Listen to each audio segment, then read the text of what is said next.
अपने सभी जो पूरे इस खटीमा और आसपास के क्षेत्रों के हमारे सभी प्रमुख लोग हैं, सभी प्रबुद्ध लोग हैं और सबसे अधिकांश लोगों से मेरा व्यक्तिगत रूप से पहले से ही परिचय है। जो बहुत नए होंगे उनको थोड़ा सा हो सकता है, क्यों संगीता, ठीक है, तो सबसे परिचय है पहले से ही, आप सबके बीच में रहना हुआ है और आज अच्छा संवाद हुआ। अच्छा होता कि पूरे दिन भर ये कार्यक्रम होता। तो मुझे तो ये उम्मीद ही नहीं थी, मुझे लग रहा था कि ये कार्यक्रम हो रहा है तो कितने लोग होंगे, 50 लोग होंगे, 100 लोग होंगे और कुछ एक लोग आए होंगे हमारे समाज से, उनसे थोड़ा मिलूंगा, हालचाल पूछेंगे, वो मेरा पूछेंगे, मैं उनसे पूछूंगा, कोई बात है तो बातचीत करेंगे। लेकिन मैं देख रहा हूँ यहाँ तो पूरे समाज की क्रीम आई है, मैं ऐसे कह सकता हूँ उसको।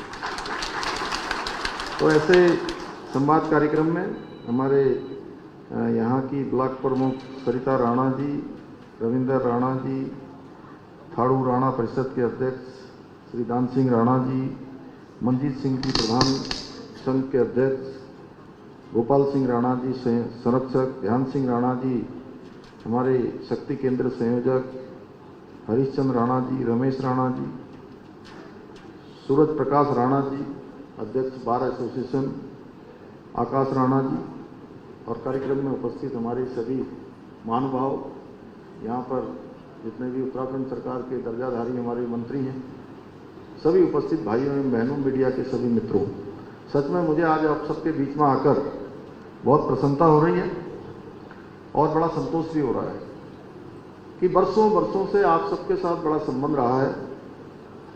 और मैं पहले बताता था कि पहले जो है वो नगरा तराई में जब हम लोग छोटे छोटे थे तो देखते थे कि रात में जो है बारात आती थी, लंबी लंबी बारात बैलगाड़ी में आ रही है, इसमें आ रही है, वो ऊपर जो है सर के ऊपर जो है वो रखे रहते थे क्या, अरे जिससे लाइट चमकती थी, लालटेन, लालटेन भी वो जो गैस वाली जो होती है गैस वाली, हाँ दस्ती, हाँ झोली भात बनता था वहाँ तो पूरा एकदम जो है रात रात भर पूरा चलता था। कितना हम लोग भी जाते थे, आते थे। फिर वो कौन कौन सी रस्म होती है रविंदर, भौजी होती थी, हाँ भौजी की दारू, हाँ तो बहुत नज़दीक से हम लोग जुड़े रहे और कभी मैं 5 जनजाति जो हमारे प्रमुख जनजातियां हैं पूरी उत्तराखंड की, जिसमें थारू है, बुक्सा है, राजी है, भोटिया है, जौनसारी है, तो मुझे लगता है कि मैं उनको बताता हूँ कि भाई मैं तो जो जनजाति का जो हमारी थारू जनजाति है उन्हीं के बीच में, उन्हीं के साथ बचपन से मेरी पला बढ़ा हूँ। मैं हर कार्यक्रम में उनको बताता हूँ और इसलिए हमने बंटी राणा यहाँ पर होगा तो बंटी राणा को हर बार कार्यक्रम में हम जो हमारा आदि संस्थान बन रहा है 4.5 करोड़ रुपए से, जनजाति का बड़ा संस्थान देहरादून में, और हर वर्ष जनजाति महोत्सव होता है और हम राज्य का भी महोत्सव करते हैं। दोनों महोत्सव में हम बंटी को और उनकी पूरी टीम को वहाँ बुलाते हैं और बड़ा मुझे दुख भी हो रहा है जब मैं बंटी का नाम दे रहा हूँ तो बहन रिंकू का जो दुर्घटना हुई, और हर बार मैं इन दोनों लोगों को, इनकी पूरी टीम को वहाँ बुलाकर उन सरकारी कार्यक्रमों में इनका जो इनकी कला का प्रदर्शन है वहाँ पर होता था। और मैं कोशिश करता था जब ये थाड़ू होली जो है अपनी वहाँ पर करते थे तो मैं भी अपने आप को रोक नहीं पाता था, मैं भी इनके साथ जो है थोड़ा वहाँ पर होली जो है इनके साथ करने लगता था। तो इस प्रकार का लगाव है और आज आप सबके बीच में सच में बड़ा अच्छा लग रहा है कि आप सबका जो प्रेम है, आशीर्वाद है, स्नेह है, और हम लोगों का कोई 1 दिन का 2 दिन का संबंध नहीं है, ये संबंध हमारा वर्षों से है। शोभा जी बैठी बड़े ध्यान से सुन रही है, समझ में आ रही है हम क्या बोल रहे हैं। भाइयों बहनों, ये आज केवल एक औपचारिक संवाद का कार्यक्रम नहीं है, बल्कि ये हमारी सरकार और थारू समाज और हमारे बीच का एक विश्वास और विकास की साझेदारी को और अधिक मजबूत करने का एक महत्वपूर्ण अवसर है। और मैं तो आज यहाँ पर कोई अपनी बात बोलने के लिए नहीं आया था, मैं यहाँ आया था कि मैं आप सबकी बात सुनूं, आप सबसे आपके विचार लूं, आपके सुझाव लूं और आपकी जो अपेक्षाएं हैं सरकार से, मेरे से, उसको जानने के लिए और जो और अच्छा क्या हो सकता है, हम और क्या अच्छा कर सकते हैं अपने क्षेत्र के लिए, अपने यहाँ पर थारू समाज के लिए कैसे आगे बढ़ाया जा सकता है। और आप लोगों ने उसमें बड़े अच्छे अच्छे सुझाव दिए। मंजीत भाई ने धर्मांतरण की बात करी, किसी ने नशे की बात करी, किसी ने जो है परीक्षाओं को करने की बात करी, गोपाल राणा जी ने हमारे रोस्टर की बात करी। सच में मुझे तो ऐसा लग रहा है कि मैं अपने खटीमा में न होकर कहीं बहुत बड़े बुद्धिजीवियों के सम्मेलन में आया हूँ जहाँ इस प्रकार की बातें होती हैं।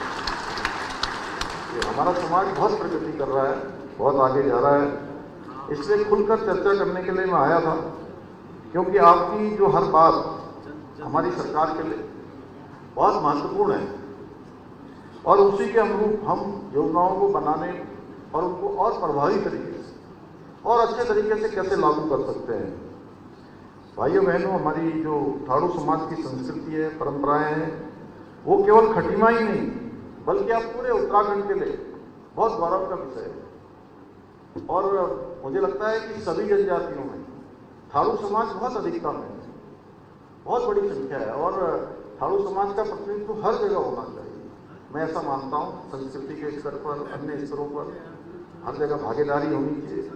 पहले वहाँ हम लखनऊ में थे तब भी हम ये बात करते थे। मैं देखता था कि वहाँ बहुत सारी जगह के लोग जो है आते थे, निकलते थे, IAS में निकलते थे, PCS में निकलते थे, वो चक्राता के भी होते थे, उसमें चमोली के भी होते थे, हमारे धारचूला मुंशियारी के भी होते थे।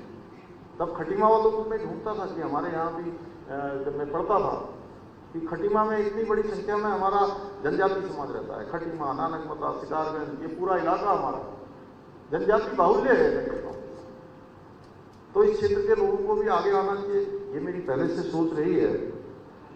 और आपके बीच में मैं इतने सालों से रहा हूँ तो हमेशा आपका जो अपनापन है, स्नेह है, और आप सब लोगों ने, ठीक है, कभी कभी कुछ बातें ऐसी हो जाती हैं कि हम उसमें चले जाते हैं। मैंने कभी भी उसको दिल से नहीं लगाया, मैंने कभी ये नहीं सोचा। और मुझे अभी मैं यहाँ आ रहा था तो रास्ते में वो मैदा मिल के पास कृष्णा टाकी से पहले, जहाँ पर हमारा मुक्ति धाम है, वहाँ बहुत सारे लोग मिल गए, कह रहे थे कि अरे आपको खटीमा आना है, खटीमा आना है, खटीमा आना है, खटीमा आना है, यहीं आना है। तो मैंने कहा मैं खटीमा से गया कहाँ हूँ एक दिन भी, आप बताओ गया कहाँ मैं खटीमा से? मैं तो खटीमा में ही हूँ, हर हफ्ते 10 दिन में मैं खटीमा होता हूँ। जितना मैं खटीमा के लोगों से मिलता हूँ उतना पूरे प्रदेश में कहीं के लोगों से नहीं मिलता हूँ। हर 10 दिन में, हर 15 दिन में, हर हफ्ते में मेरा खटीमा का कार्यक्रम होता है और सबसे मिलता हूँ जो भी आते हैं। यहाँ पर कैंप कार्यालय खुला हुआ है, कैंप कार्यालय लगातार जारी है। हर बार वोट करने, चाहे विधानसभा हो, लोकसभा हो, है या नगर पालिका में, रामू भाई आपके में तो वोट हमारा है नहीं, हमारा वोट ग्राम प्रधान में है, जिला पंचायत में है, BDC में है, तो उसमें हम हर बार वोट देने आते हैं। तो हम गए कहाँ यहाँ से? गए मंजीत गए क्या? तो हम आपके बीच में हैं और हैं, थे, हैं और आप ही के बीच में रहे, आप ही के बीच में। और आज सच में आप लोगों के बीच में आकर बड़ा सुखद हो रहा है कि मुझे लग रहा है कि मैं अपने सब परिवार के लोगों से मिल रहा हूँ, सब परिवार में आया हूँ। ये कोई मुझे कार्यक्रम नहीं लग रहा है, मुझे लग रहा है कि परिवार के लोगों के बीच में उनसे मिला हूँ, उनकी बात सुनी है, अपनापन वही पुरानी बातें याद आ रही हैं, बचपन की बातें याद आ रही हैं। जब जब मैं आपके चेहरों को देखता हूँ तो वही बचपन याद आता है। हमारे गोपाल दा कह रहे थे अभी हमने दिल में बसा रखा है, हमने भी आपको कभी दिल से बाहर नहीं किया है।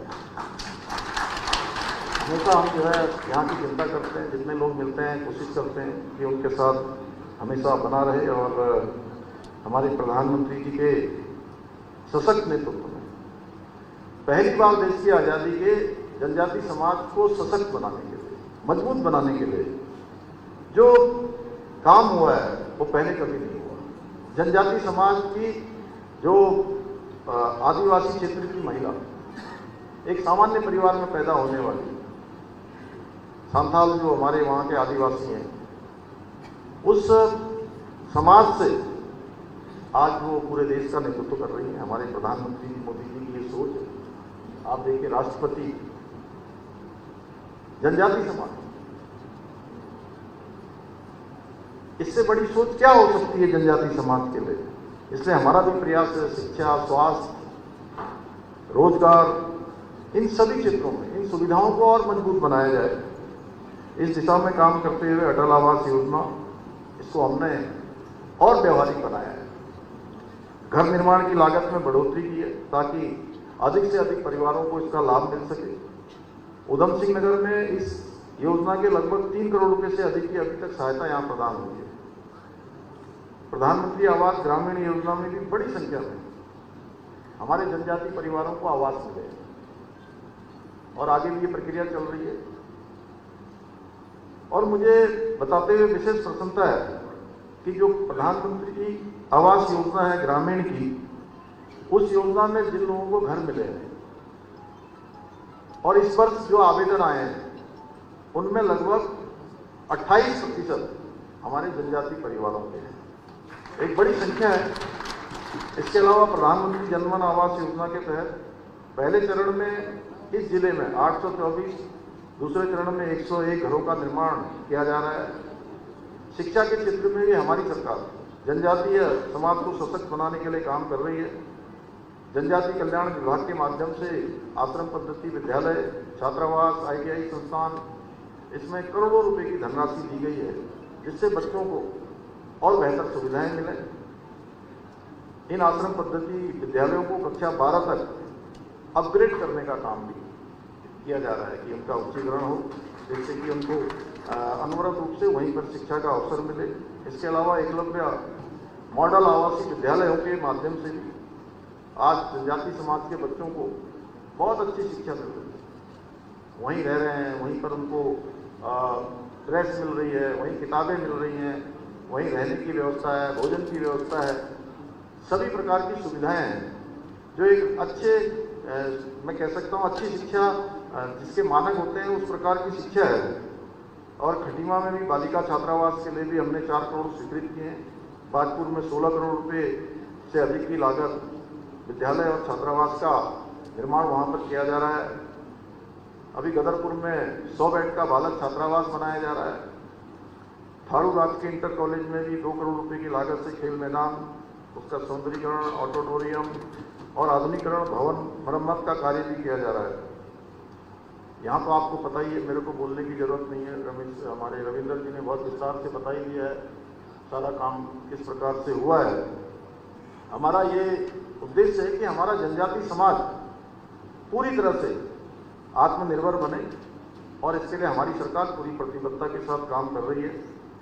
राष्ट्रीय ग्रामीण आजीविका मिशन के माध्यम से उन्हें रोजगार मिले, प्रशिक्षण मिले, आत्मनिर्भरता के अवसर प्रदान हों। वन धन केंद्रों के माध्यम से जो तैयार उत्पाद हैं उनको बाजारों से जोड़कर उनकी आय बढ़ाने का काम हो रहा है। हम जनजाति समाज की महिलाओं को 1 करोड़ रुपए से अधिक की चक्री निधि और 8 करोड़ रुपए से अधिक की निवेश सहायता देकर उनके छोटे छोटे रोजगार को आगे बढ़ाने का भी प्रयास कर रहे हैं। मुझे ये बताते हुए संतोष हो रहा है कि मुख्यमंत्री सीमांत क्षेत्र विकास कार्यक्रम के तहत वर्ष 2020 से 2025 तक 10 करोड़ रुपए से भी अधिक की विभिन्न योजनाएं सफलतापूर्वक पूरी हुई हैं। इसके अलावा हजारों परिवारों को पेयजल, बिजली और गैस के कनेक्शन उपलब्ध कराए गए हैं। सितारगंज में एक थाड़ू विकास भवन का निर्माण किया जा रहा है। अभी मैंने उसके लिए धनराशि वहाँ पर स्वीकृत कर दी है। वहीं समाज कल्याण विभाग के अंतर्गत जनजातीय क्षेत्रों में और भी बिल्डिंगें बनाई जा रही हैं, अन्य काम किए जा रहे हैं, स्कूल बनाए जा रहे हैं, भवन बनाए जा रहे हैं और इसके लिए यहाँ 2 करोड़ रुपए से अधिक की धनराशि स्वीकृत हुई है। बेटी की शादी के लिए भी 50,000 रुपये तक की आर्थिक सहायता भी प्रदान कर रहे हैं। मुझे यह बताते हुए अत्यंत प्रसन्नता हो रही है कि उधम सिंह नगर जनपद में सबसे अधिक परिवार, आज जो हमारी बेटियों की शादी की योजना चल रही है उसका सबसे अधिक लाभ हमारे ही इस जनपद के लोग उठा रहे हैं, उनको हो रहा है। इसके साथ ही उधम सिंह नगर, देहरादून, पिथौरागढ़ और चमोली में जनजातीय क्षेत्रों के विकास को गति देने के लिए अलग अलग जो जनजातीय कल्याण अधिकारी हैं उनकी नियुक्तियां भी हमने की हैं। भाइयों बहनों, हम केवल योजनाओं की घोषणा नहीं करते हैं कि घोषणा कर दी, तीसरी कर दी, चुनाव आया, बड़ी बड़ी बात कर दी, फिर गायब हो गए। ये हमारा काम नहीं है। हम उन्हें धरातल पर उतारते हैं और वास्तविक बदलाव लाने का कार्य भी हम करते हैं। लेकिन जब मैं इन विकास कार्यों की बात कर रहा हूँ, चर्चा कर रहा हूँ, तो मुझे वो दौर याद आता है जब पूरे देश के अंदर और प्रदेश में एक ही दल का कांग्रेस पार्टी का शासन होता था। और बड़े दुख के साथ कहना पड़ता है कि कांग्रेस ने कभी भी हमारे जनजातीय समाज के स्वाभिमान और उनके अधिकारों को सच्चे मन से कभी चिंता नहीं करी। नहीं तो ये एकलव्य विद्यालय बहुत पहले खुल गए होते, या आश्रम पद्धति बहुत पहले अपग्रेड हो गए होते। ऐसे अनेक काम जो आज हो रहे हैं वो पहले ही हो जाते। जनजातीय गौरव दिवस बहुत पहले ही हो जाता। पूरे देश के अंदर इतनी सारी शिक्षा के क्षेत्र में नियुक्तियां बहुत पहले ही हो जाती। राष्ट्रपति जैसे पद में जनजातीय समाज का प्रतिनिधित्व तो पहले ही हो गया होता, और भी बड़े बड़े उच्च पदों पर। तो ये सोचना है, ये प्रश्न मेरा आता है कि क्या कांग्रेस पार्टी के लिए जनजातीय समाज केवल एक बैंक अकाउंट हुआ करता था क्या, कि वोट लेना है, चुनाव के समय आना है, उसके बाद फिर कभी लौट कर दिखना नहीं है। उन्होंने हमेशा जनजातीय समाज को मुख्य धारा से दूर रखने का प्रयास किया।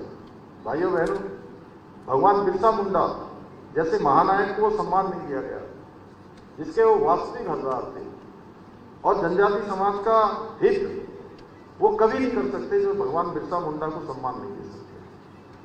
वर्ष 2014 के बाद आदरणीय प्रधानमंत्री जी के नेतृत्व में जनजातीय गौरव, जनजातीय समाज के गौरव को राष्ट्रीय पहचान दिलाने का ऐतिहासिक कार्य प्रधानमंत्री मोदी जी के नेतृत्व में हुआ, और भगवान बिरसा मुंडा की जयंती पर जनजातीय गौरव दिवस के रूप में मनाने का निर्णय लेकर उन्होंने पूरे जनजातीय समाज के जो साहस है, संघर्ष है, बलिदान है, उससे पूरी दुनिया को परिचित कराया।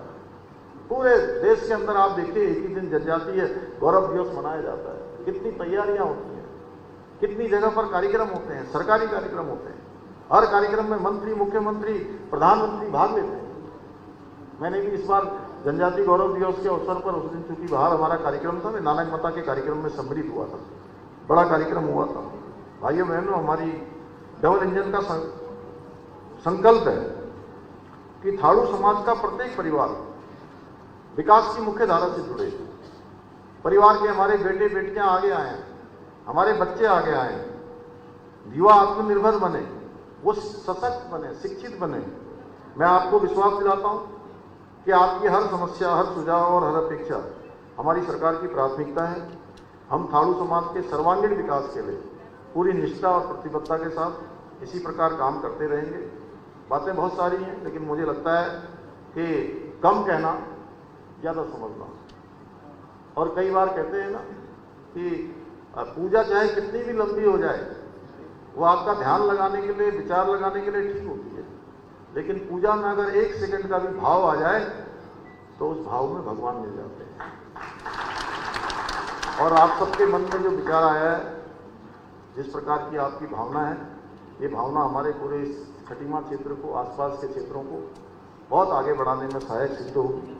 मुझे पूरा विश्वास है आप सभी का सहयोग और आशीर्वाद भी हमें मिलेगा, और हम सब मिलकर उत्तराखंड को देश का सर्वश्रेष्ठ राज्य बनाने का जो हमारा विकल्प ही संकल्प है, उस संकल्प को पूरा करने में अवश्य सफल होंगे।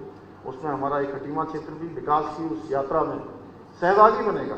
विकास के इंजन को तेज दौड़ाने में यहाँ का भी हमारा भी योगदान होगा। इन्हीं शब्दों के साथ मैं आप सभी का हृदय से आभार व्यक्त करते हुए, आप सबका फिर से एक बार धन्यवाद करते हुए और सबके लिए मंगल कामना करते हुए, और अभी बड़ा सुंदर ये समय चल रहा है, श्रावण मास भगवान भोलेनाथ का है ना। हम लोग जो है कितना एक से एक भजन कीर्तन करते हैं, पूजा करते हैं, तमाम प्रकार के धार्मिक प्रयत्न करते हैं, धार्मिक कार्य करते हैं। तो मैं इस मास के लिए आप सबको बहुत बधाई देता हूँ। भगवान भोले हम सब पर कृपा करें। इतना ही आप सबसे कहते हुए अपनी बात को समाप्त करता हूँ। धन्यवाद।